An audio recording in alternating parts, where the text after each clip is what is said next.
Motherhood is such a precious gift. I received it 3 times over. There they are, Eric on the left, Connor in the middle, and Justin on the right. It's my favorite photo of my sons, taken on Connor's 18th birthday. I called them my 3 sons with a U, because they were the lights of my life. I honestly believed with all my heart that with them in my corner, there wasn't a blow life could hit me with that I couldn't handle. What I wasn't prepared for was the day life took one of my 3 sons out of my corner. That was the last picture taken of my boys. Weeks later, on August 4th, 2013, Eric took his life.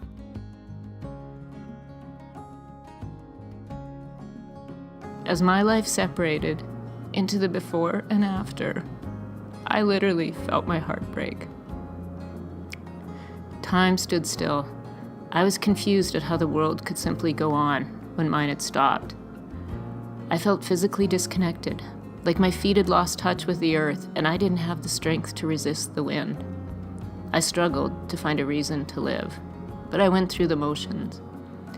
Suddenly, I understood mental illness for the first time. I now lived with the disease that had taken my son's life. Every morning, I would lay in bed and fight to choose to live through 1 more minute or 1 more hour, and hopefully 1 more day. I knew Justin and Connor needed me, and as much as I loved them, the desire to go with Eric was as strong as my desire to stay. I knew I had to find a way to live again. I went to a foreign country, the land of my father's family, and made a pilgrimage to a sacred place.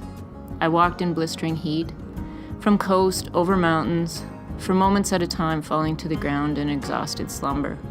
It was a metaphor for my journey of grief, 1 step at a time. As night fell, a summer storm rolled in, and I sought refuge beneath the doorway of an old church.